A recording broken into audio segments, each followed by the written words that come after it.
So welcome back to another rebuild here on NBA 2K24 Next Gen. In today's video, we are back with another episode of our offseason rebuild series, and today it's going to be the New Orleans Pelicans. Pelicans fans, I apologize. Typically, I try to do the teams that have been eliminated relatively shortly after they have been kind of wiped out of the playoffs, and that did not happen here today with the Pelicans. So for that, I apologize. I've had so many rebuilds to do, and I've been trying to do what I can tell people really want to see kind of badly. So we're here today. We're finally getting into the Pelicans rebuild. We have a very, very interesting offseason ahead of ourselves, both in 2K and in real life for this Pelicans team, as they kind of hit a little bit of a turning point. And it's time to make some really crucial decisions for what's going to be the future of this franchise.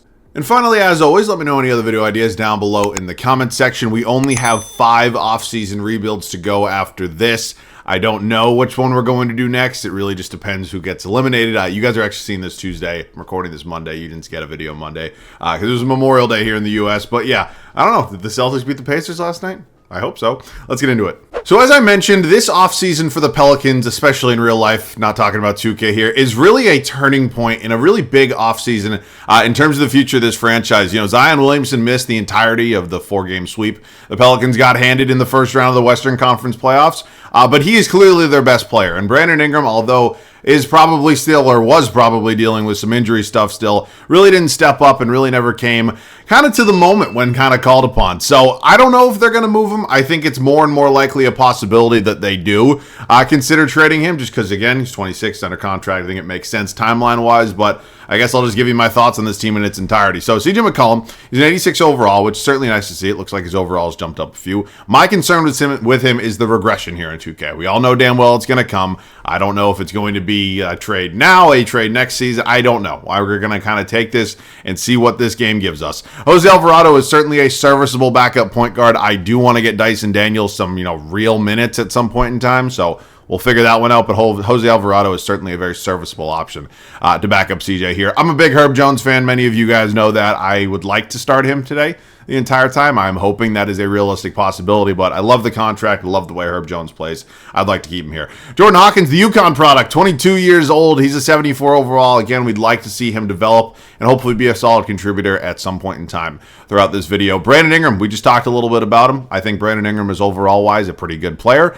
I just don't know if he's ever really going to be a number 1. I think he can be a number 2. He's just got to play better. So, I don't know if they move on from him. Maybe they do. Maybe they don't. We'll see what we want to do here today. Trey Murphy is here. He's an 81 overall. I mean, there's a lot of talent on this Pelicans team. Matt Ryan as well.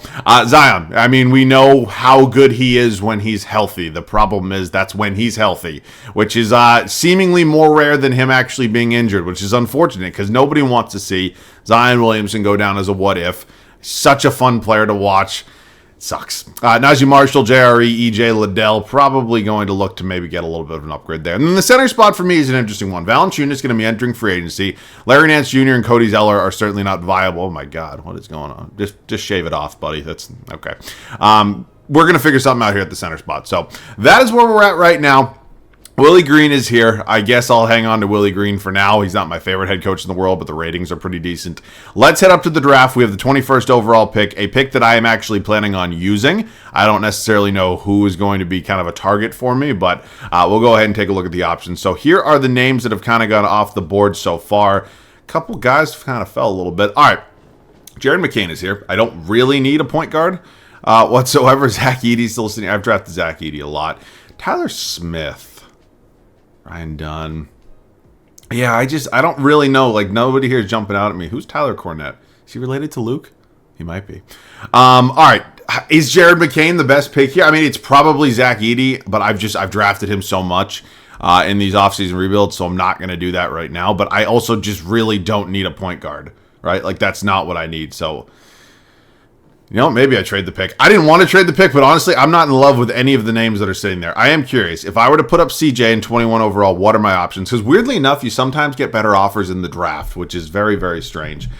Jared Allen's actually don't hate that. We are looking for a new center here, and that definitely could be our guy. I don't love any of these other options here, so you know what? I could get Cat, Rob Will. You know what? Screw it. I'm going to take Jared Allen. We're also picking up Karis LeVert. We do have to give up a 2027 first in this deal, but I actually don't hate this. Jared Allen is very good. I think he's the exact kind of defensive-oriented center that I'm looking for, kind of was planning on getting. And he's on a beautiful contract. So, you know what? We're going to pull off this big blockbuster trade here with Cleveland. I know there was a possibility of Cleveland and New Orleans maybe making a deal involving Darius Garland, but we're going a different route, a different avenue here today. And just like that, we land our new starting center in Mr. Jared Allen. So no rookie signings for us. Daniels and JRE are both going to be coming back here. Qualifying Sebron and Matt Ryan can both leave. And then now here in free agency, Najee Marshall. I understand that Valanciunas is a free agent. The game will let me re-sign him. You can call it, BS, whatever you want. We're going to do a little bit of a cheesy kind of sign and trade with him. So Valanciunas, we're going to offer a contract to, and then Marshall, I'll actually bring back. I don't know if I'm going to hang on to him the entirety of this video, but that seems pretty good for now. So right now we have probably at least one more big trade coming.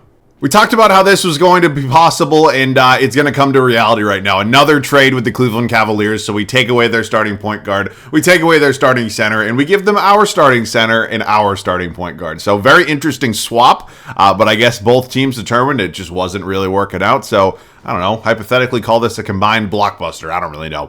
And then Karis LeVert was in that deal just because I want to get Jordan Hawkins some minutes. I know Sam Merrill just came over in that deal, but Hawkins will certainly be playing the backup too behind Herb Jones here. So now it kind of comes down to a little bit of a depth issue. And a depth issue in a good way, because there's a lot of guards on this team right now, and all are very much deserving of some minutes. So I have to figure out kind of what direction I want to go here. There's just so many names, and unfortunately all of them cannot play. So we're going to probably look to try to upgrade some of these backups, especially in the front court, a little bit more. And we're probably going to have to trade some names that people do not necessarily think should or want to see go. So yeah, we're not done making trades. Long story short. A trade with the Miami Heat is going to land us Nikola Jovic. In terms of upside at the backup power forward position, I think he is certainly very high on my list in terms of who we could actually realistically trade for. So here's what the package is going to look like. We're certainly giving up a decent amount of depth here with Larry Nance Jr., Jose Alvarado, and Najee Marshall all heading to Miami for Jovic. We're also picking up Duncan Robinson. He's either not going to play or he's going to be on his way out. My thought process behind this is Nikola Jovic is 21 years old. I think he has a very, very high ceiling. The real piece that hurts losing here is Alvarado, but if I'm going to sit here, and oh shit, that's not the wrong trade. If I'm going to sit here and kind of genuinely tell you that I think Dyson Daniels has a higher ceiling than Alvarado, that's just what I believe. Now, many people may not agree with that statement, but that's the way we're going here today. Daniels is 6'7". I certainly could have moved some positions around, but Alvarado is also expiring, and Jovic is still on a rookie contract. So, again, getting deals done that I think are going to benefit us both in the now and the future while not giving up a ton of draft picks is exactly the way I kind of plan to go about this rebuild. So, very happy about that. We have our 2 point guards. We now have 4 shooting guards here. Robinson and Merrill are not going to be playing. We're good at the small forward spot. We're now good at power forward, and now I just need to find myself a backup center. So maybe one more trade coming. And that final trade for us is going to come here with the Philadelphia 76ers, landing us Paul Reed in a 2028 first-round pick. I like this deal quite a bit. Paul Reed, obviously still only 25 years old. He's basically an 80 overall, and he's on a very, very nice contract. So Robinson, Merrill, and JRE, none of which we're going to see the rotation for us, as of course we only do a 10-man. And I do think this trade is going to benefit us very, very well. So excited to have the draft pick, excited to have Reed here. We now have a 10-man rotation that I think is going to be very, very good. And then I'm going to probably just see what I can get for Liddell. I mean, he has a team option after this, but he was never going to crack the rotation. So if anybody wants to give me a first, I would. Thank you very much, Charlotte. I will see you guys at the start of year number 1. We had a very, very busy offseason. We made a couple different moves that I wasn't necessarily planning on making, but I think they are going to benefit us very, very well heading into year number 1 here. So the big thing probably on everybody's minds was the Brandon Ingram trade. We obviously decided to kind of pivot and go in a different direction with some other moves, but this team is coming together quite nicely. I will say that. I like the way this starting 5 fits together. There's a lot of different options both on offense and defense, and I think there really could be a spark with this group. I do. It is Darius Garland, Herb Jones, Brandon Ingram, Zion Williamson, and Jared Allen are 1 through 5. Bench unit, Trey Murphy III, going to be my 6th man here. You got Nikola Jovic, who we brought in a trade with the Miami Heat. Paul Reed, who we brought in a trade with the Philadelphia 76ers. And then Dyson Daniels and Jordan Hawkins. Unfortunately, not getting a lot of minutes, but that's just the way things are with guys ahead of them that have a little bit higher upside. So that's where we're at right now. I think this team should certainly be in the mix. I know it's a very good Western Conference, but I'd like to say I can confidently see this team as a top 5 seed. I'm hoping that comes true. I'll see you guys at the end of year number 1. A very strong season to kick off this rebuild. 55-27 is the record we end year 1 with, and I will 1,000% take that, considering the conference, considering where this team was at, where we started. I'm very happy. Luka Doncic is your MVP, a 33-point triple-double. He's insane. Alex Sarr, your Rookie of the Year. He went number 1 overall to Atlanta. Pretty solid rookie campaign. Simmons, okay. Wemby's your deep boy. Czar Thompson, most improved. Ant's your clutch player of the year. Mike Malone, head coach of the 56-win Denver Nuggets, takes home coach of the year. All right, let's dive into some standings real quick. We are the 3 seed here in the Western Conference. We have the Timberwolves in round number 1. Very interesting. Here is a look at the East, and let's dive into some stats real quick and see how everybody played. Points per game, it was Zion Williamson. It's fantastic what happens when you do not play with injuries on. Darius Garland kind of emerged as our second option, but Brandon Ingram was right behind him. 3 guys scoring 22-plus points per game is fantastic. Allen, Murphy, Jovic, Jones, Reed, Hawkins, and Daniels is how the rest of it looked. Boards was Mr. Jared Allen, and assists was, wow, Garland 9 a game. Beautiful bounce back for him. All right, so I'm going over to the East. Where the hell am I going? It is us and the Timberwolves here in round 1. Mike Conley, Ant, McDaniels, Towns, Gobert. At the time I'm recording this, they are down 3-0. You will be seeing this in Game 4 later tonight. So very interested to see how the rest of this series goes. Ant is obviously absolutely incredible. I think we might be a better team, though, just overall wise. So we're up 3-0 against Minnesota. They do take Game 4, but we put them out of their misery in 5. Now we're moving on to the Denver Nuggets. A whole different challenge in and of itself. They do have a new 6th man here with James Wiseman, Christian Brown going strong, Peyton Watson. But this death lineup that they have here 1 through 5 is still absolutely insane. So here goes nothing. We take the first 2 on their home floor. Oh my God. And we sweep Nikola Jokic in the Denver Nuggets. That's insane. All right, well, it is now the Thunder, who I'm sure many of you are aware, always end up with OG Anunoby, and they are certainly always a pain in the ass in these rebuilds, especially with the West. So here goes nothing. Can we beat the Thunder here in year 1 and advance to the NBA Finals? We are, oh my God. Ignoring the fact that they gave SGA Conference Finals MVP, we are in the finals here in year 1, and we are taking on the Atlanta Hawks with Trae Young, DeJounte Murray, Griffin Johnson. They're starting Capella. Okay, what the fuck is going on right now? I'm not going to sit here and call this a Cinderella run, but are we really supposed to be here right now? I don't know. We're heading back to Atlanta here for a Game 6. We can potentially close them out on their home floor, and this is certainly going to be a very interesting game here as we can just... Are we going to do this? Oh my God. What the hell? I was certainly not expecting a championship in year 1, but of course I will legitimately always take it. So very happy and very relieved, I guess, to start out this rebuild with, I guess, a little bit of an easy one because I did a lot, right? I mean, I changed some decent amount of things on this team, but it didn't really feel like we did enough almost. You know what I'm saying? Like, I think we did enough to kind of set the groundwork for a championship, but it certainly didn't feel like that would be the case here in year 1. But it is. It's exactly what happened, and we're going to be winning it all here, barring an epic collapse in Game 6 of the Finals. So I am very excited. Throw it up to Mr. Jared Allen. Oh, my God. We went out and got him for a reason, and I'm pumped. So, I mean, I guess we can chat about the Pelicans. I mean, it was a disappointing ending. Nobody likes getting swept in the first round, but, I mean, you faced a 1 seed and you didn't have your best player. So there's not a lot to hang your head about in that regard. There are certainly some things that are going to be, kind of, that's offensive, right? Yeah. There are certainly some things that are going to come up in terms of discussions this offseason. The future of Brandon Ingram, the future of guys like maybe CJ McCollum, who's certainly getting up there in age, and kind of where they see this roster and the direction of this team going. Because Zion Williamson is very good. The problem with him has just always been health. Nobody's ever questioned him out on the floor when he's playing. He's always dominant, always explosive, and I really hope he's healthy because I absolutely love watching him hoop. It is so fun. So many people enjoy it. I just think back to his Duke days when he was fucking going so hard that he blew it out of his shoe. You guys remember that? That was insane. All right, let's try to get a big dunk here with Zion and cap this one off because we still have 2 years to go. So let's call the screen here for Mr. Jared Allen. Let's drive down the lane at Jalen Johnson, and good night. We end up beating the Atlanta Hawks in 6 games, and Zion is your finals MVP. He absolutely reached that ceiling that everybody knew he damn well had, and a championship in year 1. It's always fantastic. So let's get into offseason number 2. I mean, what is there to do with this team at this point, right? I mean, that is, the answer to that is probably not much. So let's take a look at this. We're projected to have the Milwaukee Bucks pick. Okay, I don't know if we're actually supposed to have that. Staff signing, we're obviously very happy with the job Willie Green's done. Let me see if I'm actually supposed to have that pick or not. We were not supposed to have that Bucks pick. It's protected, and then the future of it's just like kind of gone. So that's where we're at. We do have our own first round pick at number 30, which is certainly nice to see. At this point, I think maybe just kind of drafting somebody there, maybe having that player either fall into the back end of the rotation. I don't know. Omari Billiou.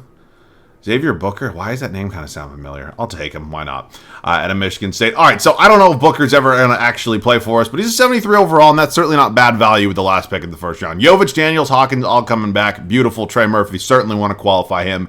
He is our sixth man, and then we enter an absolutely loaded free agency. Unfortunately, we're just not going to have any money, so I'm just going to pay the guys what they deserve, and we're going to bring them back. So that's where we're at right now. I still think it's, maybe a good idea to make at least one change. I don't like running teams back year over year, and I feel like I've been doing it a decent amount lately. So, but what do I change, right? What's changing here? You know what? No, I'll change something next season. There's no reason to change anything here right now. I'm sorry. That run we had last year may have caught some of you by surprise, because I'm not going to lie, it certainly caught me by surprise. So we decided not to make any change after what was a really kind of a Cinderella run in year one to the final. So here goes nothing for year two. It is Darius Garland, Herb Jones, Ingram, Zion, Allen. Murphy's our sixth man. You got Dyson Daniels, who actually taken a little bit of a leap in overall. He sees a leap in his minutes. Nikola Jovic, Paul Reed, and then Jordan Hawkins. So yeah, I mean, we switched some minutes on the bench, but other than that, the starting five remains the same, and the personnel of this 10-man rotation is exact. So it is what it is. Ain't broke, don't fix it. See you guys at the end of year two. Another MVP for Luka as we go 65-17, only improving this team's record in the regular season as we look for our second banner of this video. Dylan Harper, your rookie of the year. He is in Brooklyn. Stephon, it's Castles, your sixth man of the year. Wemby's your depoy. Sarr, most improved. Ant, clutch player of the year once again. 65 wins. That gives Willie Green head coach of the year. All right, we're the one seed. You can see it right there. Here are the full standings. We're going to be facing a play-in team. Wow, 260-plus win teams, and then nobody else even 150. That is just insane. All right, let's dive into some numbers real quick. How did everybody play? It was Zion, 25, 8, and 5. Just beautiful. Ingram, Garland, Allen, Murphy, Jovic. You can see the rest of the list. Rebounds per game, Jared Allen. And assist, Darius Garland. All right. Round one, us and the Trailblazers. Henderson, Sharp, Bay, Rob Will playing the 4. Okay, I love me some Rob Will, but he is not a 4. I'll just tell you that. All right, let's go. They actually win game one on our home floor. Little bit nerve-wracking. Okay, hang on a damn minute. I'm not liking this right now. I am not liking this right. Wow. Wow. That is not the way I wanted this to go. Ingram stunk. Garland stunk. Oh, man. That's bad. Okay, well, maybe I should have made some changes. I mean, to be fair, we had a very dominant regular season, and then we just kind of ran out of gas, I guess, in terms of the postseason. So Thunder go on to win the championship, and now we are heading into our final offseason before our final regular season, and we are certainly going to look to maybe make a change or two. I think that's probably smart. So draft lottery real quick. Grizzlies, Hawks, Wizards, Thunder, who just won it all, and then the Cavs. Staff signing, Willie Green. If I can see him in like 2 seconds, I'll bring him back. Okay, he's right here. I'll bring him back. I think it was a disappointing end, but he still did lead us to a championship in year one. Now, if we did not have that championship in year one, I would certainly be looking for a new head coach, but that's neither here nor there. All right, 17 and then 29. I'm just going to trade him. I don't want to use them right now. It doesn't really feel like I need these draft picks, so we'll skip over that. Heading to here, team player options, I'll pick up the option on Hawkins, Daniels, and Jovic both entering restricted free agency, and then I'm going to pay them both, and then, wow, we actually have some other free agents as well. So Allen has an offer right now from the Wizards. It's not really a real contract. He wants $35 million. God damn, a lot of these guys are certainly asking for some heavy contracts, and I don't blame them. They're good players, so got to make sure we get Paul Reed back too. And then I know we're bringing everybody back right now. There's certainly, without a doubt, at least one of these guys will be included in an upgrade we're going to make. We're once again hitting up the Miami Heat and see if they would maybe trade us Tyler Hero. Now, I understand if we have Tyler Hero in this starting lineup, we are certainly going to lose a lot of defense, but in terms of the overall, it is definitely a nice upgrade. In terms of what we had there with, I'm fucking blanking on his name right now, Mr. Herb Jones, who I'm a big fan of. So I don't love this entire package. We are going to lose our backup point guard here with Dyson Daniels, but I feel like we can confidently just sign anybody to play the 10 to 12 minutes a night that it'll probably take to back up Darius Garland. So this is my offer. I do have some draft picks that I would be willing to include in this, and I'm really hoping this goes through because I don't really have many other options at this point. So they take it. I know we paid a hefty price, but it's the final season. We'll now have Herb Jones coming off the bench. I think that's going to benefit us greatly. So now I need to sign a backup point guard. The options here are certainly not fantastic. Let's just bring back an old friend here in Jose Alvarado. So make things right, I guess. Who cares? I'll see you guys at the start of year 3. Year one was great. Year two sucked. It's just the reality of the way these rebuilds go. Sometimes you win championships when you're not expecting to, and sometimes you lose in the first round when you win 65 games. It's just unfortunately how 2K and basketball works.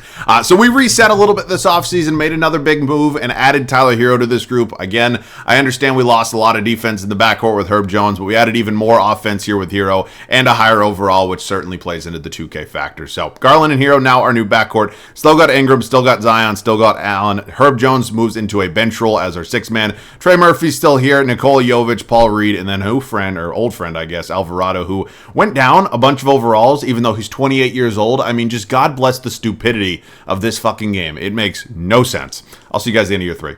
Year three ends with a record of 61-21. Last year we won 65 games, so it's certainly not great to be 4 games worse, but then again, we didn't have a great playoff run last year, so who the hell really cares? It's all about performing in the playoffs. SGA is your MVP coming off a finals MVP. Elsie Harrington, your rookie of the year. Nikola Topic, sixth man. Wemby, another DPOY. Dillingham, most improved. LaMelo Ball, clutch player of the year. And it's another coach of the year for Willie Green. It did not go so well last time Willie Green won a coach of the year, so I'm hoping for a little bit of some different juju, if you will, heading into these playoffs. So there are the standings. Let's dive into some numbers real quick, see how it all shook out. We only had, wow, that's interesting. I mean, we added a lot of offense here with Hero, obviously, so that's just kind of where we're at. That's just the reality of this team, but I don't care who does what, as long as we win.